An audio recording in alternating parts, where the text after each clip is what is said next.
What if the 2026 Formula One World Championship is decided not by Red Bull, not by Mercedes, but by a silent war inside Ferrari? Not an engine failure, not a strategy mistake, but two number one drivers refusing to back down.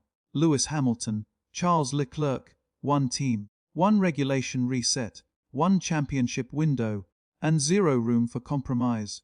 Let's go back to the beginning. When Ferrari confirmed Lewis Hamilton for 2026, the announcement wasn't just big, it was historic. A seven-time world champion joining the most iconic team in motorsport history during a regulation revolution. That's not a normal driver move. That's legacy engineering. Hamilton doesn't switch teams late in his career for comfort. He switches for opportunity. The 2026 regulations are the biggest technical reset in modern Formula One history. New hybrid systems, nearly 50% electric power deployment, sustainable fuels, different aero sensitivity, completely new car balance philosophy. In simple terms, whoever understands 2026 first controls the era, and Ferrari believes they can. But here's the complication. For years, Ferrari has been building around Charles Leclerc. He was the chosen one. The long-term investment, the emotional anchor of the team, the driver who stayed loyal through painful seasons, engine failures, strategy disasters, missed championships. He stayed. And now, just when Ferrari might finally have a competitive foundation, Lewis Hamilton walks into the garage. Not as a support driver, not as a mentor, but as an equal. And equality inside Ferrari is dangerous. Let's talk about internal hierarchy. Every successful F1 team that wins championships usually establishes a clear number one by mid-season. It may not be public, but internally, everyone knows. The engineers prioritize feedback, strategy favors positioning, development follows one direction. But what happens when both drivers are capable of winning the championship? Ferrari now faces the most delicate balance in Formula One. If they favor Hamilton too early, Leclerc's confidence cracks. If they favor Leclerc, Hamilton's authority challenges it. And Hamilton has something very few drivers possess: championship political experience. He understands how to influence team direction without open confrontation. He knows how to build engineering alliances. He knows how to shape narratives through performance consistency.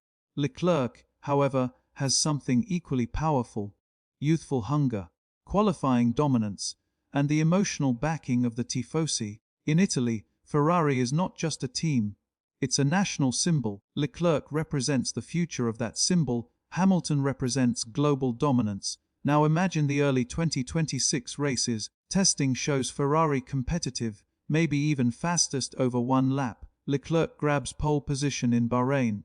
Hamilton qualifies third. Race day comes. Tire degradation becomes critical under new hybrid weight distribution.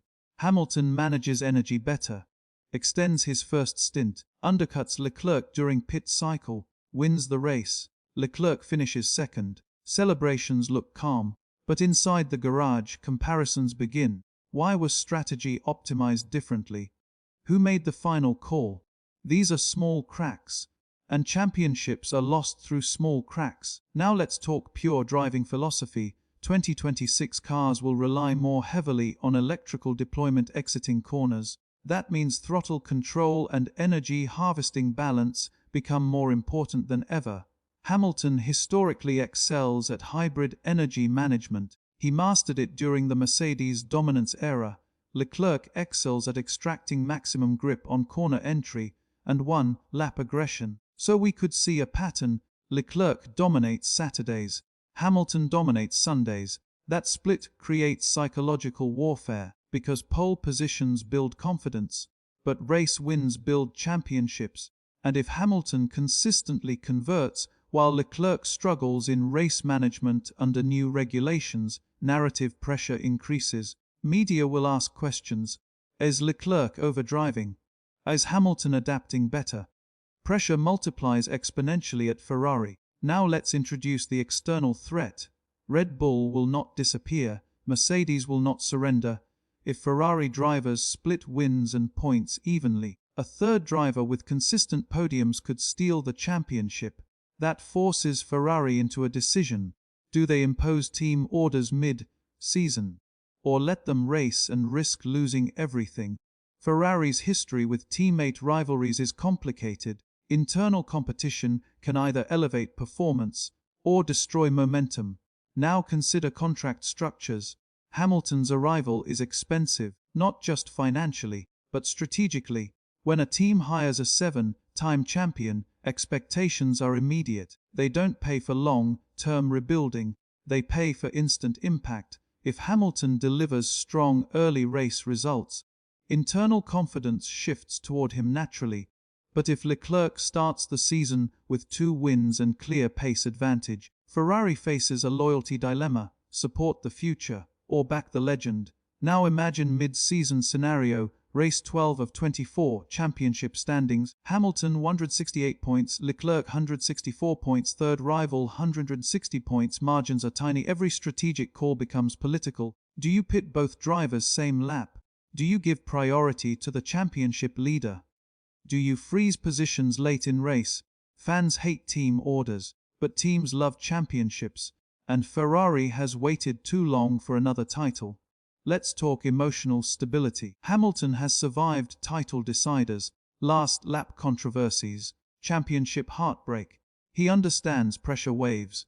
Leclerc has shown brilliance, but also emotional radio moments when frustration peaks. In a tight championship fight, emotional control decides races. One small mistake under pressure, a lock-up, a risky overtake attempt on your teammate, can change history. And when teammates collide, trust evaporates instantly. Development meetings become tense, data sharing becomes guarded, and garage unity disappears. That's when rivals strike. But here's another possibility. What if this rivalry elevates Ferrari to a level never seen before? 2 elite drivers pushing development limits, simulator feedback doubling refinement speed, competitive tension increasing qualifying performance by tenths. Sometimes internal rivalry creates dominance. Think of legendary teammate battles in F1 history. They produce either chaos or greatness. Ferrari is gambling on greatness, but gambling is always risky. Now let's zoom out to legacy impact. If Hamilton wins a championship with Ferrari, he becomes untouchable in motorsport history. If Leclerc defeats Hamilton over a full season and wins the title, he instantly joins elite modern legends. Both outcomes reshape Formula One's narrative for a decade, which is why 2026 isn't just another season. It's a defining era, and Ferrari sits at the center of it. So here's the ultimate question. Can Ferrari control 2 alpha drivers without losing unity? Can Hamilton adapt fast enough to a completely new car philosophy? Can Leclerc handle the pressure of proving himself against one of the greatest drivers in history? Because talent isn't